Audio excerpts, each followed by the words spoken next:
Hello students, आज हम कोशिका चैप्टर का नेक्स्ट टॉपिक स्टार्ट करने वाले हैं जिसका नाम है जीवों के प्रकार, मीन्स टाइप्स ऑफ लिविंग्स। अब जीवों के प्रकार यानी जब भी हम बायोलॉजी में या किसी भी सब्जेक्ट में कोई ऐसा टॉपिक पढ़ते हैं जीवों के प्रकार या उसके प्रकार, तो ये प्रकार किस बेस पे पढ़े जाते हैं, कोई ना कोई तो आधार है, बेस है, जिसके आधार पर हमने इसे विभिन्न प्रकारों में डिवाइड किया। तो दुनिया में जितने भी सजीव हैं, जैसा कि हम जानते हैं, या तो प्लांट होगा या फिर वो एनिमल्स होगा। दो प्रकार के सजीव होते हैं, लिविंग्स होते हैं इस पूरे वर्ल्ड में।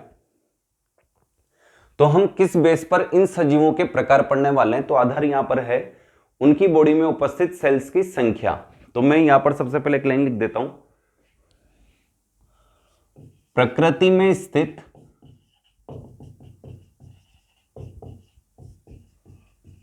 सभी सजीवों को,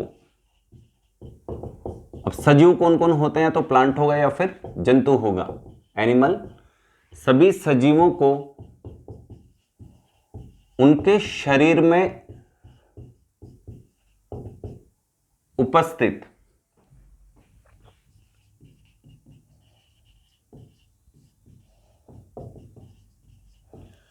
कोशिकाओं की संख्या के आधार पर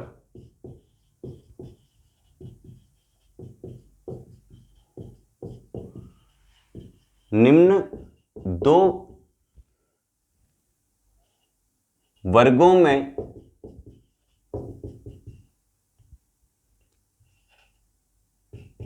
वर्गीकृत यानी क्लासिफाइड किया गया है। अब उसमें सबसे पहला अपन देख लेते हैं एक कोशिकीय सजीव।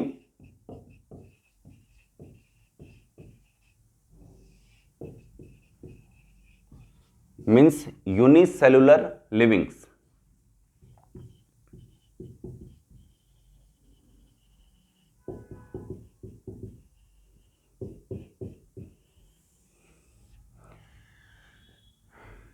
डेफिनेशन लिख लेते हैं सबसे पहले इसकी, वह सभी सजीव जिनका शरीर केवल एक कोशिका से बना होता है।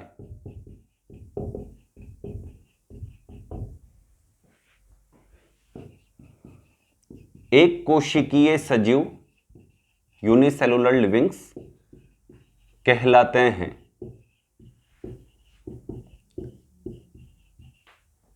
यानी वो सारे लिविंग्स जिनकी बॉडी में केवल सिंगल सेल पाई जाती है, एक सेल पाई जाती है, वो सभी क्या कहलाएंगे, कोशिकीय सजीव। अब अपने पास आते हैं इनके एग्जाम्पल कौन कौन है। तो एग्जाम्पल में सबसे पहले अपन लेते हैं प्रोकैरियोटिक सेल। ये नाम आप सभी ने सुना होगा, होती क्या, इसको अपन डिस्क्राइब करेंगे ठीक आगे आने वाले टॉपिक में। फिलहाल मैं इसके बारे में थोड़ा सा बता देता हूं कि ये कोशिका है जिसमें कैरियोटिक यानी केंद्रक, प्रो का मतलब होता है अविकसित, यानी ऐसी कोशिका जिसमें कैरियोटिक यानी केंद्रक पाया जाता है, लेकिन किस प्रकार का, प्रो का मतलब अविकसित प्रकार का केंद्रक रखने वाली कोशिका। और इसके बारे में एक और जानकारी अभी माइंड में सेट कर लें कि प्रोकैरियोटिक कोशिका का दुनिया में एक ही उदाहरण है, जीवाणु। तो यहां पर मैं एग्जाम्पल लिख देता हूं, जीवाणु। अब जीवाणु भी कुछ अलग अलग वैरायटी के अपने पास यहां पर लिखेंगे।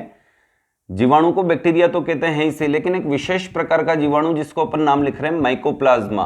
अब ये है तो ये भी जीवाणु, लेकिन इसको अलग से क्यों लिखा जाता है, क्योंकि ये एक ऐसा जीवाणु है जिसके पास कोशिका भित्ति नहीं होती, और कोशिका भित्ति नहीं होने के कारण ये अपना रूप बदलता रहता है, इसलिए इसको पादप जगत का जोकर या सूक्ष्म जीव विज्ञान का जोकर कहा जाता है। इसी को पीपीएलओ भी कहते हैं, प्लूरोनिमोनिया लाइक ऑर्गेनिज्म। एक विशेष प्रकार के जीवाणु जिनको अपन नीलहरित शैवाल कहते हैं, वो भी इसके उदाहरण है। इनका नाम है तो शैवाल, लेकिन ये वास्तव में शैवाल नहीं है, ये वास्तव में कौन होते हैं, जीवाणु। जिस प्रकार से तारा मछली, मछली नाम है लेकिन मछली नहीं है, बताया था शायद मैंने एक बार आपको। झींगा मछली, सिल्वर फिश, जेलीफिश, ये मछलियां नहीं है, केवल नाम में मछली आता है, वैसे इसके नाम में शैवाल आता है, लेकिन ये शैवाल न होकर क्या होता है, जीवाणु। फिलहाल नीले को कहते हैं ब्लू, हरित को कहते हैं ग्रीन और शैवाल को कहते हैं एल्गी। इसका जो अन्य नाम है वो है साइनोबैक्टीरिया। साइनोबैक्टीरिया। अब कुछ विशेष प्रकार के नीलहरित शैवाल या साइनोबैक्टीरिया के हम नाम लिख लेते हैं, जैसे एनाबीना, इनको हम शैवाल के नाम से जानते हैं, लेकिन ये वास्तव में कौन है, जीवाणु। एनाबीना, नोस्टोक, ओसिलेटोरिया,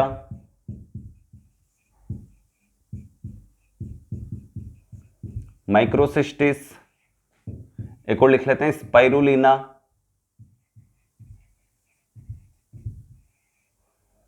व माइक्रोसिस्टिस।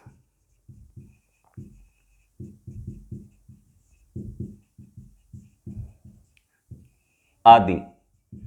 ये सभी नीलहरित शैवाल के उदाहरण हैं जो मैंने लिखे हैं, जिसे ब्लू ग्रीन एल्गी या साइनोबैक्टीरिया के नाम से भी जाना जाता है। ये एग्जाम्पल नंबर 1 था प्रोकैरियोटिक कोशिका, और प्रोकैरियोटिक कोशिका का पूरी दुनिया में एक ही उदाहरण है, जीवाणु। ये सब भी जीवाणु है, और जीवाणु मात्र कितनी कोशिका का बना होता है, एक कोशिका का। सेकंड नंबर पे अपन ले रहे हैं यहां पर प्रोटोजोआ संघ के सदस्य।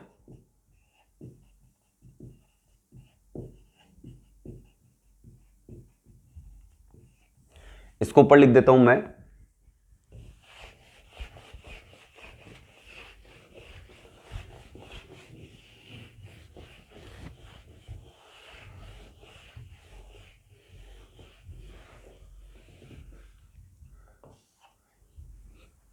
सेकंड पॉइंट यहां पे नोट कर रहा हूं,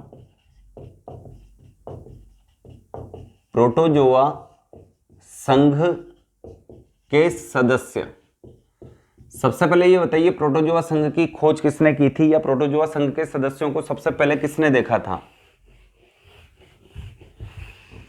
हमने पढ़ा था कि कोशिका की खोज सबसे पहले किसने की थी, रॉबर्ट हुक, लेकिन वो मृत प्रकार की थी। तो जीवित कोशिका की खोज सबसे पहले किसने की थी, एंटोनी वॉन ल्यूवेनहोक। और हमने पढ़ा था कि एंटोनी वॉन ल्यूवेनहोक ने जीवित कोशिका को सबसे पहले खोजा, उसके बाद उन्होंने कई जीवित कोशिकाओं को अलग से देखा, और एज ए ट्रिक हमने लिखा था जीपीआरएस। ल्यूवेनहोक ने जिन जीवित कोशिकाओं को सबसे पहले खोजा था वो जंतु कोशिका थी, और वो कौन थी, तालाब के जल में उपस्थित प्रोटोजोआ संघ के सदस्य। ये वही प्रोटोजोआ संघ है, ये वही एनिमल्स हैं जो सबसे पहले एक कोशिका के रूप में खोजे गए थे या देखे गए थे एंटोनी वॉन ल्यूवेनहोक के द्वारा, प्रोटोजोआ संघ के सदस्य। अब इसके सदस्य कौन कौन होते हैं, इसमें अपन लिखते हैं amoeba, Entamoeba,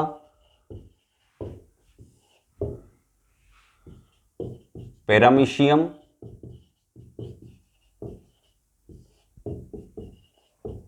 Plasmodium,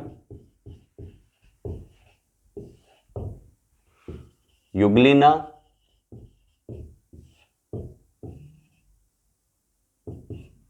giardia,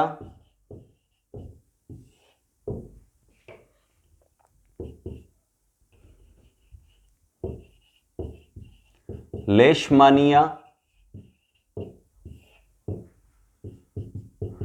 Trypanosoma,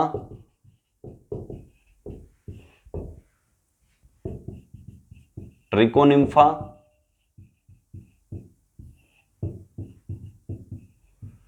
ट्राइकोमोनोस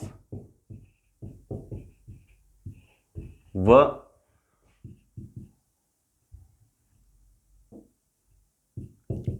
toxoplasma, आधा का है ये, व टोक्सोप्लाज्मा आदि। ये सभी प्रोटोजोआ संघ के सदस्य हैं। ये जंतु होते हैं और इनका शरीर, इन सभी जंतुओं का शरीर केवल एक कोशिका का बना हुआ होता है। ये सारे नाम अपन जब ह्यूमन डिजीज नाम का चैप्टर पढ़ेंगे कहीं न कहीं सारे नाम आ जाएंगे उसमें। फिलहाल अपन तीसरे एग्जाम्पल की तरफ चलते हैं। जीवाणु हो गया, सॉरी प्रोकैरियोटिक सेल मींस जीवाणु हो गया, प्रोटोजोआ संघ के सदस्य हो गए। शैवाल की तरफ चलते हैं। अब एक कोशिकीय शैवाल के उदाहरण कौन कौन हैं, तो इसमें सबसे पहले थोड़ी देर पहले अपन ने लिखा था एग्जाम्पल एसिटाबुलेरिया शैवाल।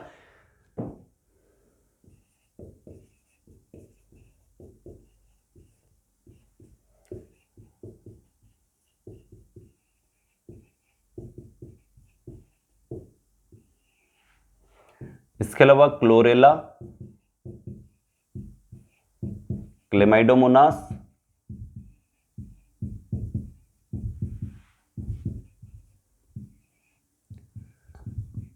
वोल्वोक्स,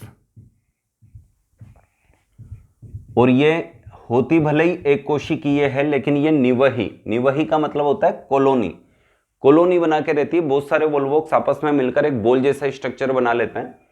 होती एक कोशिकीय लेकिन ये ग्रुप में पाई जाने वाली शैवाल है, इसलिए उसके ब्रैकेट में मैंने लिख दिया निवही। निवही को इंग्लिश में कहते हैं कॉलोनी। नेक्स्ट अपन लेते हैं कोलेरपा, कोलरेपा, टॉक्सिफोलिया,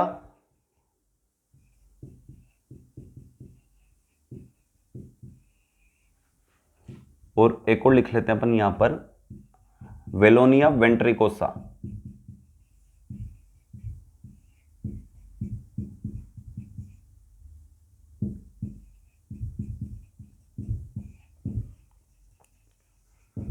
आदि। इसी के साथ थर्ड नंबर का एग्जांपल हमारा कंप्लीट हुआ शैवाल। और लास्ट कवक, जिसे अपन फंगस कहते हैं, फंजाई। इसके उदाहरण में सबसे पहले अपन लिखते हैं यीस्ट, सैकेरोमाइसिस,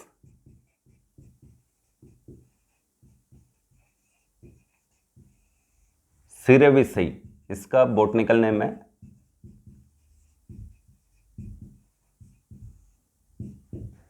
एक और लिखते हैं अपन यहां पर कैंडिडा, एक और लिखते हैं औपंक कवक, जिसको स्लाइम मोल्ड भी कहा जाता है।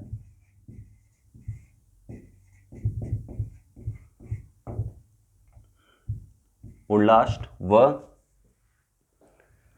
वोटर मोल्ड, यानी पानी में पाई जाने वाली कवक, वोटर मोल्ड आदि। इसी के साथ आपका एक कोशिकीय सजीव नामक टॉपिक कंप्लीट हुआ। इसके बाद अपन सेकंड प्रकार के जो जीवों के प्रकार है, यानी सजीवों के शरीर में उपस्थित कोशिकाओं की संख्या के आधार पर जीवों के प्रकार।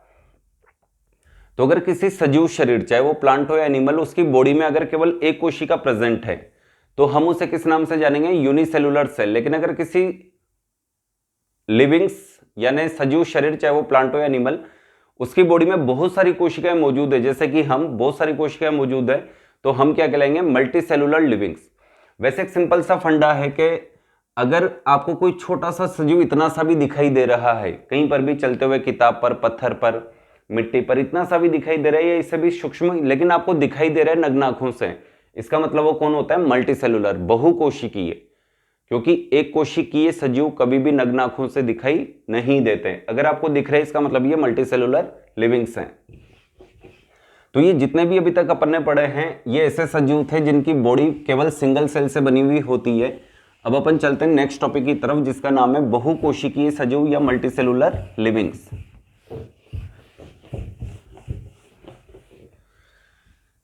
ए टॉपिक डाला था, शायद अपन ने बी टॉपिक कर लेना अब यहां पर। बहुकोशिकीय सजीव,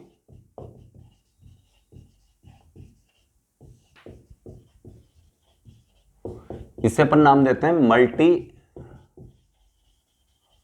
सेलुलर लिविंग्स।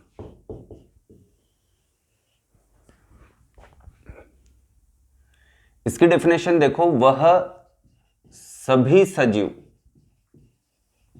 ब्रैकेट में अपन वही लिखेंगे, पादप जंतु, जिनका शरीर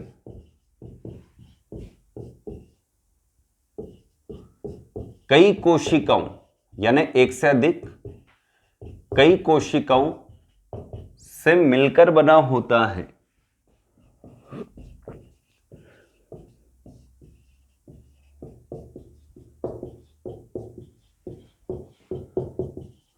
तो उन्हें बना होता है बहुकोशिकीय सजीव कहलाते हैं।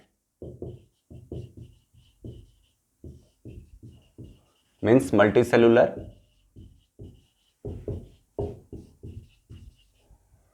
और इसमें एग्जाम्पल आ जाएगा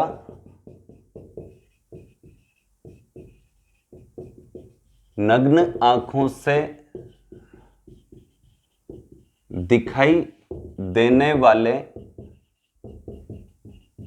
सभी पादप जंतु व कवक।